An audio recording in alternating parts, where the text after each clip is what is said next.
Il fallait être fou pour sortir ce soir-là, sur le port de La Rochelle, noyé sous les flots. On n'avait jamais vu ça.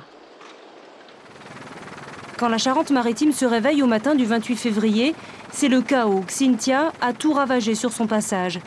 De l'île d'Oléron à la baie de l'Aiguillon, l'océan est passé par-dessus les digues, rentré dans les maisons, surprenant leurs habitants.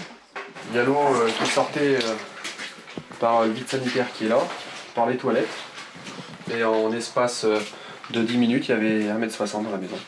Et après, on a pris la machine à laver, puis on est monté dans le grenier par la trappe qui est dans la salle de bain. En Charente-Maritime, le bilan est lourd. 12 morts, des milliers de maisons sinistrées et des survivants traumatisés. À Fouras, l'eau est montée plus haut qu'en 99. Mon épouse, là, je crois bien qu'elle va vouloir partir. Ou habiter en haut définitivement. Parce qu'en bas, maintenant, bon. Partir ou rester, c'est un dilemme pour beaucoup. Qu'en début avril, le gouvernement fait une annonce qui sonne comme un coup de tonnerre. Dans les zones d'extrême danger où les risques peuvent être mortels, il n'est pas acceptable de laisser les habitants se réinstaller dans leur logement. C'est dur parce que c'est le projet d'une vie qui s'écroule, c'est le désarroi des gens. Après une expertise bouclée en 3 jours, 14 communes de Charente-Maritime sont déclarées en partie inhabitables. À Charon, c'est la stupeur. Face au préfet, beaucoup de sinistrés laissent éclater leur colère.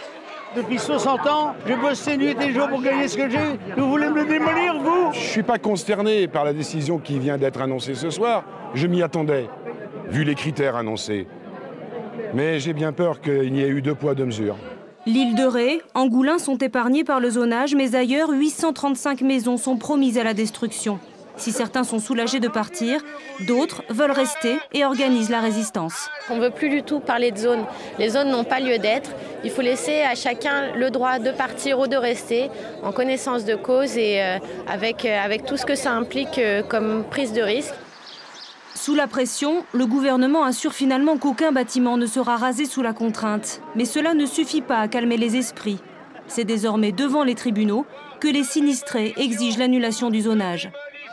Alors même que les premiers achats de maisons sont signés au cœur de l'été, au Boucholeur, certains refusent toujours de vendre. J'ai eu 10 cm d'eau dans ma maison, donc je vois pas pourquoi je devrais quitter ma maison. Je suis pas inquiète, je suis confiante. Ils n'ont aucune raison de détruire ma maison. Voilà. Donc vous restez, pas question de vendre? Ah non, pas question de vendre, non. On a investi ici, moi j'ai pas été inondé. Les décisions qui sont prises, je suis comme tout le monde, je les comprends pas, je bouge pas. Je reste ferme. D'autres acceptent finalement de quitter leur maison et de refaire leur vie ailleurs. Ils sont 386 au dernier pointage. Mais les procédures sont longues et 9 mois après la tempête, certains ne sont toujours pas relogés. Il faut que ça s'arrête, il faut que ça se débloque. Là, je suis en arrêt de travail, je déprime complètement, j'en peux plus. Il faut que ça s'arrête, quoi. Il faut faire quelque chose. À Charon et dans 8 communes de Charente-Maritime, les zones noires sont aujourd'hui considérées comme définitives. Mais au Boucholeur, à Fouras et à Saint-Georges-d'Oléron, le nombre des maisons à détruire sera revu.